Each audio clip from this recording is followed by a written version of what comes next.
Current affair class में आपका स्वागत है। आज की इस करंट अफेयर क्लास में हम 3 महत्वपूर्ण विषयों पर चर्चा करने वाले हैं। आज हम चर्चा करेंगे दुनिया के सबसे ऊंचे पुल की, चंद्रयान 2 की और राष्ट्रीय खेल पुरस्कार 2020 की। सबसे पहले दुनिया के सबसे ऊंचे पुल से आज की क्लास शुरू करते हैं।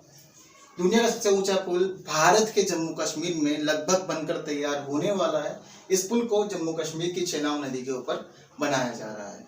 साथ ही यह पुल संपूर्ण भारत को कश्मीर घाटी से जोड़ेगा। इस पुल की कुल ऊंचाई 467 मीटर है। वहीं इस पुल की ऊंचाई 359 मीटर मानी जा रही है। साथ ही ऐसा भी माना जा रहा है कि यह पुल बारामूला श्रीनगर को जम्मू से जोड़ेगा और यह पुल जम्मू को उधमपुर, कटरा और काजीगुंड के माध्यम से जोड़ने वाला है। वहीं दूसरी तरफ यदि हम कुतुब मीनार की ऊंचाई देखें तो कुतुब मीनार की कुल ऊंचाई 72 मीटर है। वहीं आईफल टावर की कुल ऊंचाई 324 मीटर है। तो इस हिसाब से भी देखा जाए तो यह पुल दुनिया का सबसे ऊंचा पुल होगा। वहीं आईफल टावर से यह लगभग 35 मीटर ऊंचा रहेगा। इस पुल की अगले साल तक बनकर तैयार हो जाने की संभावना व्यक्त की जा रही है। साथ ही साथ भारत सरकार द्वारा यह भी बताया गया है कि सन 2022 तक इस पुल पर भारतीय रेल को जोड़ दिया जाएगा। यह था दुनिया के सबसे ऊंचे पुल के बारे में। बहुत सारे क्वेश्चन बनने की संभावना है, इससे भी इसलिए इस क्वेश्चन को तैयार रखिएगा। वहीं अगली बात चंद्रयान 2 की है। अब आप यह सोच रहे होंगे चंद्रयान 2 तो पिछले साल का विषय है, तो आप इसकी चर्चा किस लिए की जा रही है? क्योंकि अब ये वापस से चर्चा में आया है। दरअसल 20 अगस्त 2020 को चंद्रमा की कक्षा में चंद्रयान 2 ने अपना 1 वर्ष पूरा कर लिया है। पिछले साल 22 जुलाई 2020 को चंद्रयान 2 को सतीश धवन अंतरिक्ष केंद्र से, वो आंध्र प्रदेश में है, वहां से लॉन्च किया गया था। और इसके बाद चंद्रयान 2 को 20 अगस्त 2019 को चंद्रमा की कक्षा में स्थापित किया गया था, जिसका इसने अब 1 वर्ष पूरा कर लिया है। चंद्रयान 2 को चंद्रमा की सतह पर विभिन्न चीजों की जानकारी के लिए लॉन्च किया गया था। इसे GSLV Mark 3 से लॉन्च किया गया था। साथ ही अगली बात यदि हम चंद्रयान 1 की करें तो भारत सरकार ने, इसरो ने चंद्रयान 2 को अक्टूबर 2008 में लॉन्च किया था। ये बात रही चंद्रयान 2 की। वहीं आजकल एक महत्वपूर्ण विषय बना हुआ है राष्ट्रीय खेल पुरस्कार 2020। हाल ही में राष्ट्रीय खेल पुरस्कार 2020 की घोषणा भारत सरकार के द्वारा की गई है। यह पुरस्कार 29 अगस्त को राष्ट्रपति भवन में वर्चुअल मोड में प्रदान किए जाएंगे। वैसे तो राष्ट्रीय खेल पुरस्कार कई प्रकार के होते हैं। सबसे पहले हम राष्ट्रीय खेल रत्न पुरस्कार और अर्जुन पुरस्कार को समझते हैं।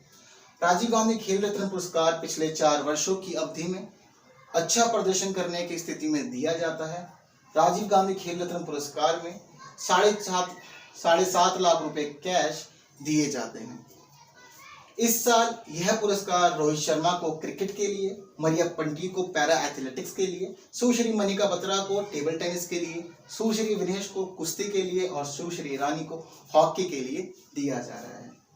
वहीं अगली बात अर्जुन पुरस्कार की कहें तो अर्जुन पुरस्कार पिछले 4 वर्षों की अवधि में लगातार बेहतर प्रदर्शन करने की स्थिति में दिया जाता है। राजीव गांधी खेल रत्न पुरस्कार पिछले 4 वर्षों की अवधि में अच्छा प्रदर्शन करने के लिए दिया जाता है, लेकिन अर्जुन पुरस्कार लगातार पिछले 4 वर्षों में बेहतर प्रदर्शन करने के लिए दिया जाता है। यह इन दोनों फर्क है, कंफ्यूज मत होना एग्जाम में, क्योंकि दोनों में सिमिलरिटी 4 वर्ष की है। फर्क इतना है कि राजीव गांधी खेल रत्न पुरस्कार पिछले 4 वर्षों की अवधि में अच्छा प्रदर्शन करने के लिए दिया जाता है, वहीं अर्जुन पुरस्कार 4 वर्ष तक लगातार बेहतर प्रदर्शन करने के लिए दिया जाता है। अर्जुन पुरस्कार की स्थिति में किसी व्यक्ति को, एक खिलाड़ी को 5 लाख रुपए कैश दिए जाते हैं। इस साल यह पुरस्कार अतनु दास को आर्चरी के लिए, सुश्री दुती चंद को एथलेटिक्स के लिए, चिराग चंद्रशेखर शेट्टी को बैडमिंटन के लिए, विशेष भृगुवंशी को बास्केटबॉल के लिए, सूबेदार मनीष कौशिक को मुक्केबाजी के लिए दिया जा रहा है। साथ ही साथ यह पुरस्कार इन सबको मिलाकर लगभग 27 लोगों को इस साल दिया जा रहा है।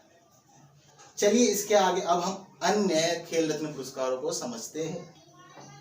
राजीव गांधी खेल रत्न पुरस्कार और अर्जुन पुरस्कार की चर्चा करने के बाद चलिए अब हम इसकी अन्य 4 पुरस्कारों की चर्चा करते हैं।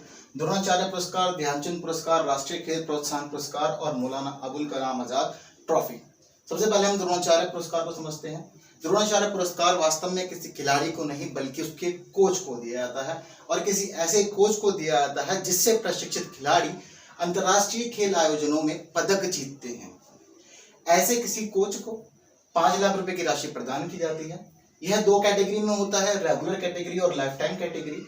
इस साल रेगुलर कैटेगरी में यह पुरस्कार जूड फेलिक्स सेबेस्टियन को हॉकी के लिए दिया जा रहा है। योगेश मालवीय को मलखंब के लिए, जसपाल राणा को शूटिंग के लिए, कुलदीप कुमार हांडू को वुशु के लिए और गौरव खन्ना पैरा बैडमिंटन के लिए दिया जा रहा है। वहीं साथ ही लाइफ टाइम कैटेगरी पुरस्कार धर्मेंद्र तिवारी को आर्चरी के लिए, पुरुषोत्तम राय को एथलेटिक्स के लिए, शिव कुमार को मुक्केबाजी के लिए, साथ ही साथ इन लोगों को मिलाकर यह पुरस्कार कुल 8 लोगों को दिया जा रहा है। अगली बात ध्यानचंद पुरस्कार की। ध्यानचंद पुरस्कार खेल विकास में लाइफ टाइम कंट्रीब्यूशन के लिए दिया जाता है। इसमें 5 लाख रुपए की राशि प्रदान की जाती है। इस साल यह पुरस्कार कुलदीप सिंह भुल्लर को एथलेटिक्स के लिए, सुश्री जिंसी फिल्म्स को एथलेटिक्स के लिए, कुल मिलाकर यह पुरस्कार इस साल 15 लोगों को दिया जा रहा है। वहीं अगली बात राष्ट्रीय खेल प्रोत्साहन पुरस्कार की। राष्ट्रीय खेल प्रोत्साहन पुरस्कार खेल विकास और प्रोत्साहन के क्षेत्र में किसी व्यक्ति, सार्वजनिक या निजी निगम को दिया जाता है। इस साल यह पुरस्कार लक्ष्य इंस्टीट्यूट, आर्मी स्पोर्ट्स इंस्टीट्यूट, तेल व प्राकृतिक गैस नियम एंड वायुसेना खेल एवं नियंत्रण बोर्ड तथा अंतर्राष्ट्रीय खेल प्रबंधन संस्थान को दिया जा रहा है।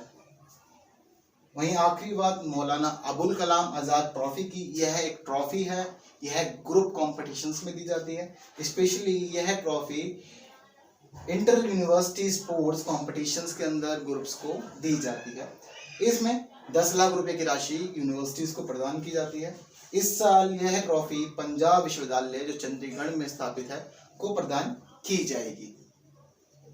आज की इस करंट अफेयर क्लास में हमने 3 टॉपिक, चंद्रयान 2, दुनिया का सबसे ऊंचा पुल और राष्ट्रीय खेल पुरस्कार 2020 को समझा। Thank you so much for watching.